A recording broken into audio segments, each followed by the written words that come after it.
Alright, today in the ready room we're going back in time and review some things and check some stuff out. So stick around, we'll be back.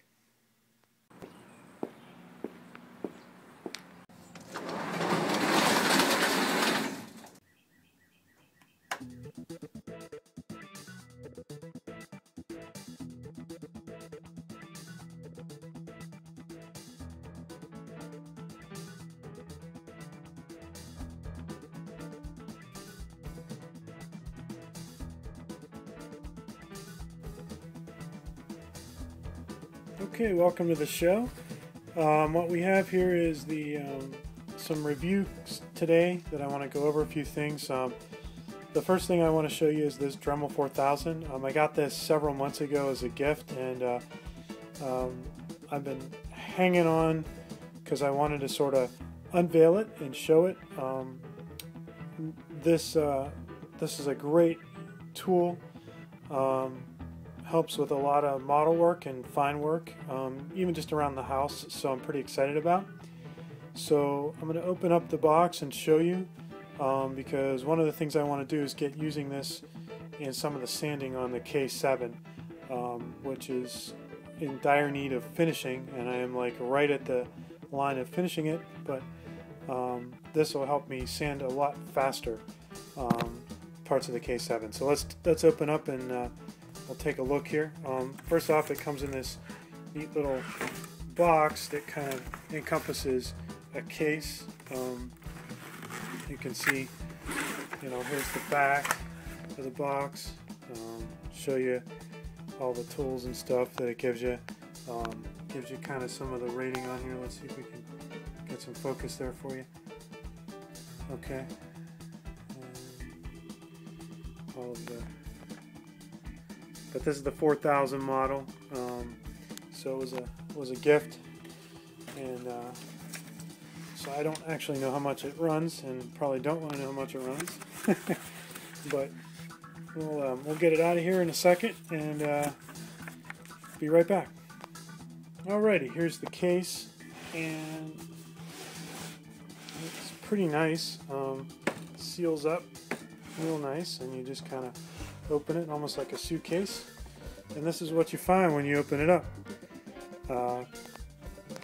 We'll take off the cardboard, but it comes with like 5 attachments here. Some of this stuff I haven't really sat down and paid a lot of attention to yet, so I'll have to look and let you know. This is actually the main tool itself. Comes all wrapped in plastic, and of course it's electric, it's not a chargeable one, which is nice. So, it's pretty lightweight, it's not that heavy. What we have is some other attachments, your standard instructions to show you how to work some of this stuff, because not all of it I'm familiar with. It advertised in the box coming with 50 accessories, so this is the accessory pack here. Nice, packed in really nice, so you don't lose anything, but we'll get this open and take a look at this in a second. But this is basically what happens. This is what you get when you open this up, so pretty cool. Again, a Dremel 4000. Alright, here's a quick look at the tool outside the plastic. I'm pretty excited about getting this baby in action here, so I'm just going to show you a little bit, and as we film future episodes you'll probably see me fire this sucker up or talk about using it, but I do want to just show you a quick go at it here, and I'll show you the accessory case here in a second. Okay, here's another close-up of the attachments. We have some sanding and grinding capabilities here, and looks like some drill bits and some other little grinding and cutting tools that go on. Like I said, this comes with like 50 accessories as well as 5 attachments. We'll take a quick shot of those too. It comes in like this really nice case, so I can move around or whatever I need to do and switch attachments. Again, not just for modeling, but around the house if I need to grind or do something. So Alright, here's a quick view of the 5 attachments that go on. I'm going to review the instruction manual just to make sure I know how I'm attaching things appropriately, so I'm not just making a big mess, but these are the 5 attachments and the pieces related to them that you get in this toolkit. Of course, I think they have some other stuff out there too, but this is what you have that go with it. So, like I said, we'll be using this over the course of our time here in the Ready Room, and you'll get a chance to see it in action, and I'll let you know how it runs for you. First up will be, of course, sanding the old K7 down here, which still needs a lot of sanding work. This is going to save me a lot of that. So, okay, all right, let's see what else we got in the reviews here today on the Ready Room. Be back shortly.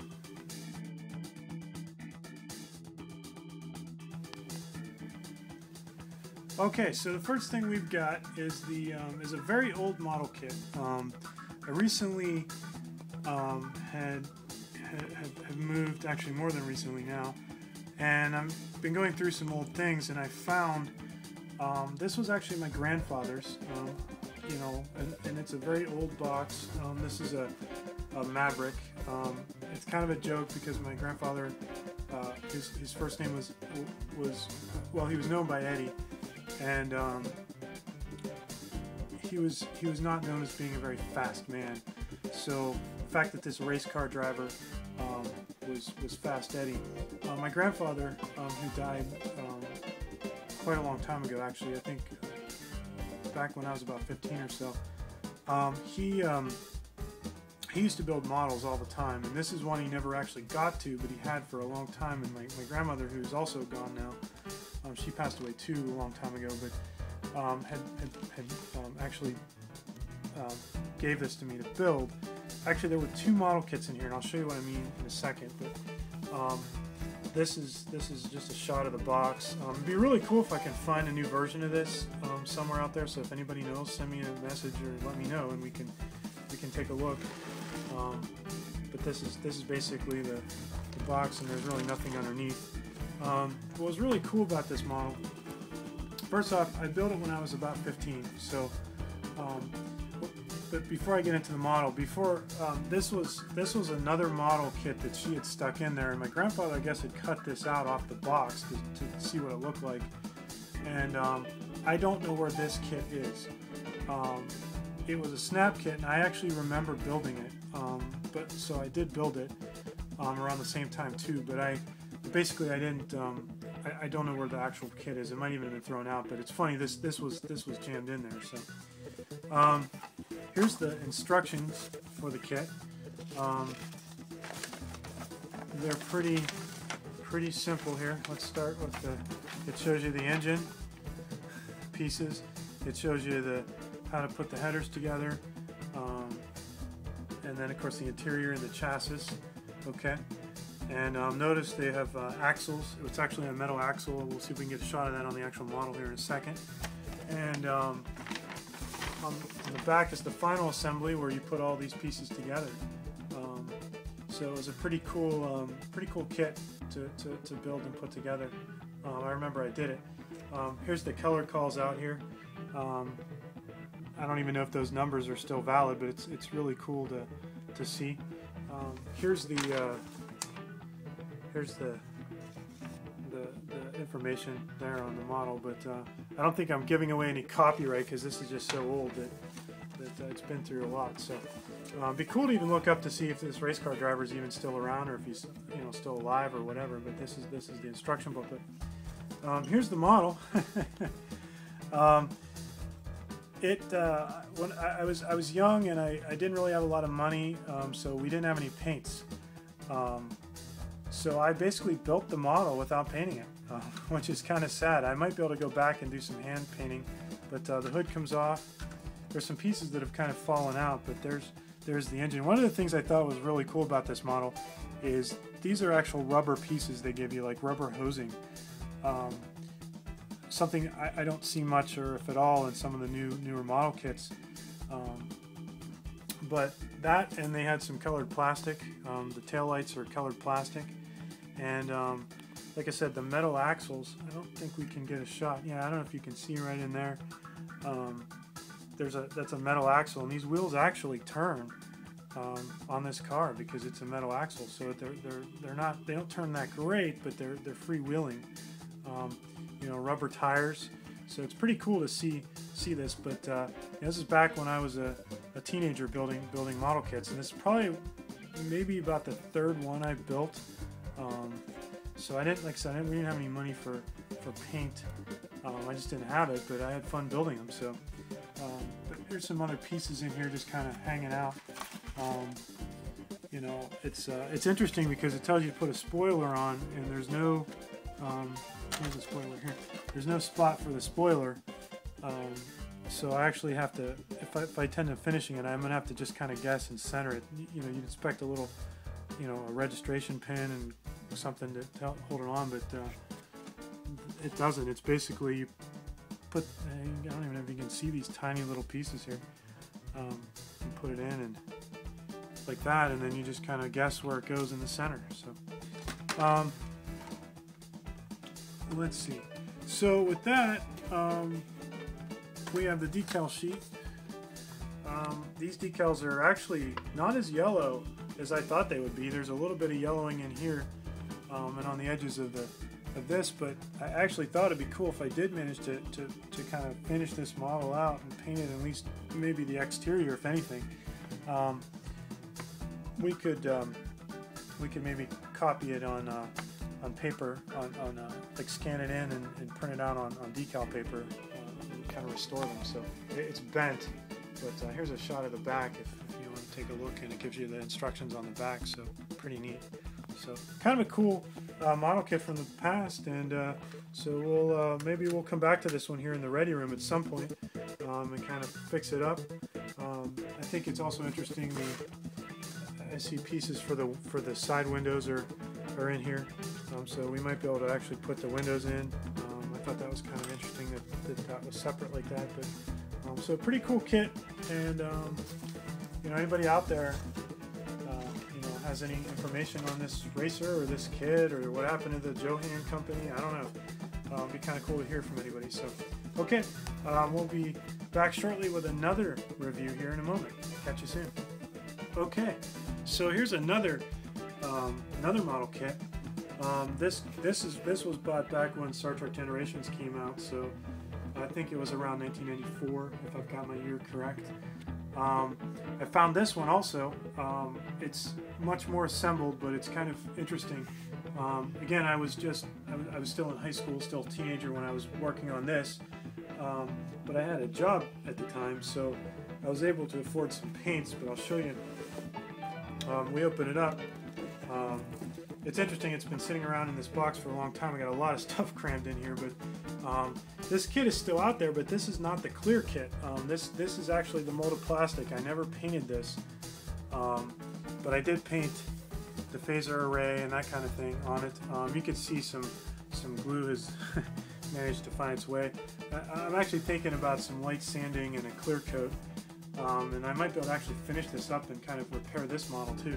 I left the captain's yacht off because I think I was planning on displaying it in saucer separation mode. But so this is the saucer, and we have the battle section here, the star drive section. Again, it's pretty well done. I mean, I left a lot of seams. I mean, there's a lot of seam work and stuff that would have to be done on this model. But this is the old mold before Polar Lights took over, so and started, you know, re-popping the newer kits. But here's the here, you know, my coloring was off. I mean, this is a bright yellow. I don't know if you can tell, and a very dark blue on here. But again, I had a part-time job, but I was still in high school, so it wasn't like I could afford a lot of different colors and stuff. So I just kind of did the best I can. To give you a sense of coloring too, I didn't use the clear paints on here. I had used the solid colors, so I painted the warp nacelles. It actually doesn't look too bad, you know. But again, there's like a lot of seam work that I just kind of skipped and I didn't really do on it. So we, but you can tell it's old. It's got some marks on it here and stuff. So it would need some maybe light sanding, maybe a little bit of cleaner on it. I thought this was funny. This was a paint value pack. from Hill's Department Store, which is long closed, for $5.68. The paints are, this is the white. It's kind of done. But I might be able to resurrect these. We'll see. I don't know. I have a newer set that's in good shape, so I don't necessarily need these. But it's kind of cool to find this stuff. Found a little bottle of Tester's cleaner, enamel thinner, for 79 cents. Don't even know where I got that. Here's the decals. They fared much worse than the previous model kit we showed you on the show. And for some reason, there's two in here. So, and as far as I can tell, they're identical. But they're both in really bad shape. This has really got some yellowy bad marks on it, and this has got some, this whole piece is real yellowed here. So, but it's kind of neat to see these. So again, this would be something I'd have to probably find it, an aftermarket set or something, if I wanted to finish the model. Here's the instruction thing. Again, I'm not sure how or why we have them, but there's two sets of instructions. It looks like this seems to be more of a story of the movie, and just a quick shot of the instructions. They actually don't look, I think I saw the ones online for the repops of Polar Lights, and they look almost identical, basically, the parts and stuff. This is the painting and decaling guide. So this shows you where you should be painting everything, and this is back, I think, before the Aztecs, so they were counting on you painting all the Aztec markings on. And the old official fan club, Star Trek official fan club, I don't even know if that's still around, but there you go. And, so it's cool to see some of the old stuff on here. It doesn't really give you the color calls. It just basically tells you flat gall gray, dark gall gray, where this decal goes, flat gall gray, that kind of thing. So let's see what else we got. Subscribe to the Blue Printer. Some of you modelers have been around for a while recognize that. And we have a poster for the old. I actually seen this. This is still out there. I think you can still get it. It's an Enterprise cutaway poster. Shows you some different in the original Enterprise. And I got some old stuff in here. Some old Squadron putty, and looks like an old bottle of paint thinner that's been used. And some old Tester's cement. So I don't know what I was using the eyedropper for. This is an old, I think I've seen these around too. These are those markers.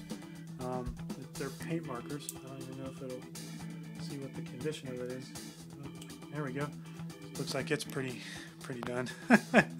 So pretty cool to see some of these old things here on the show. Oh, look at this. This is interesting. This is an old shuttlecraft. It doesn't actually go to this kit. It goes to the Star Trek V and Star Trek VI Enterprise A kit, and it's kind of in here. It's the shuttlecraft. Looks like we got most, if not all, the pieces to that kit. So we'll see what that's about. That's kind of neat. Some well-used old sandpaper. Looks like 150. And the infamous Tester's brushes. They haven't changed much in that many years. So anyway, all right. So there's another little trip down memory lane. Let's see what else we got here. Okay. All right. So the final model we're going to take a look at is the Back to the Future Part 2. Now the story about this one is I bought this model. I was just out of high school, and I had gone on a vacation with some family and some extended family down to Universal Studios in Florida, amongst a few other places down there. And the Back to the Future ride was down there. And at the time, there really wasn't any kind of die-cast DeLoreans or anything out there that looked close to the original Back to the Future DeLorean. So I saw this model and I basically fell in love with it. So I spent some money and I bought it there.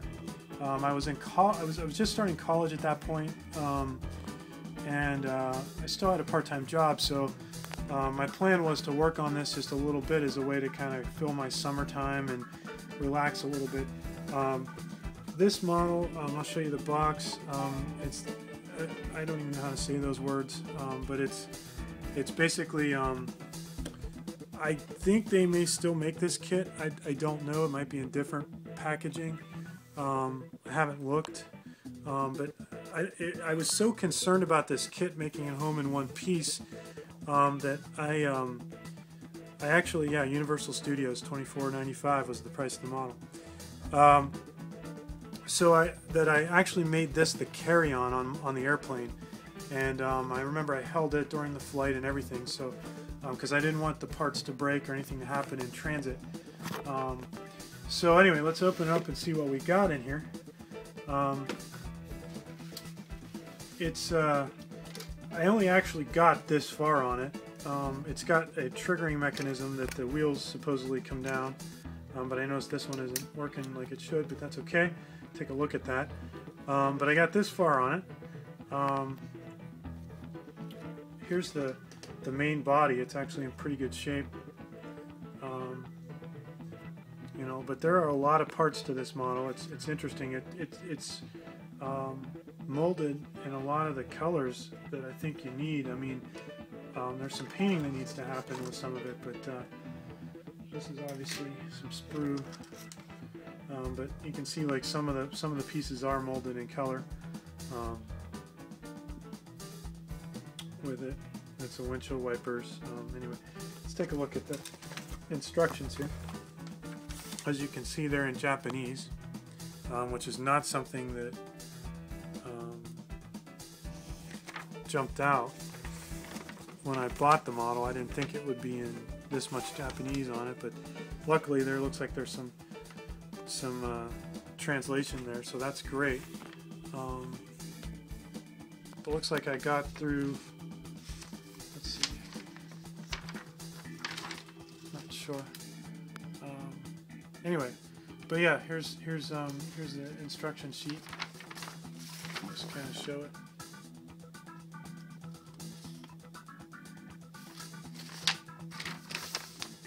A little bit there, and it looks like it shows you some of the painting schemes and stuff. So, so we'll take a look. I don't even know what this is here. This is all Japanese. Looks like maybe a product registration of some type.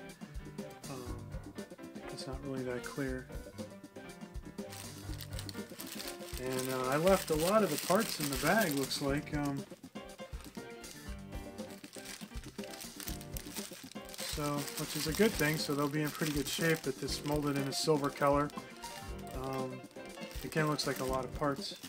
Here's some clear parts in the bag.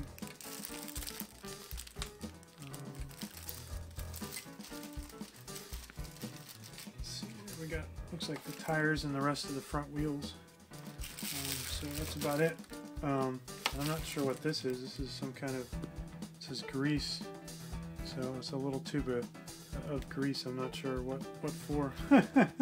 Maybe to lubricate the wheels, the motion wheels.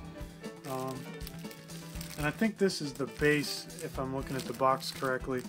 It kind of makes it look like it's hovering in midair if you wanted to.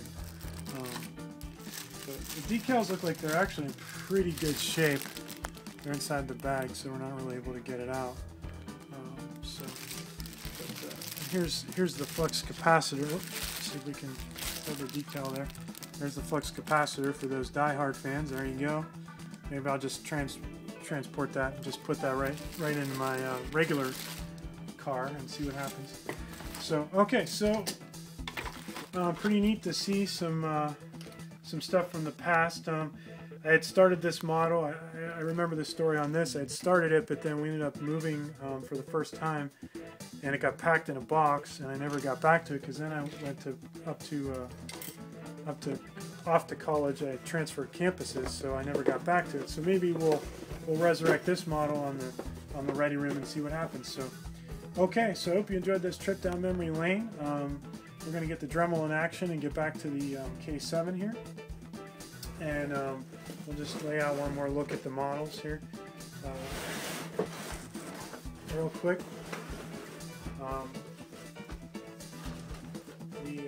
So maybe we'll come back to some of these or all of them, but definitely I think maybe we'll come back to the DeLorean at some point and enjoy our time. So thanks for tuning in. Thanks to all the subscribers and the viewers, and we'll talk to you soon. God bless.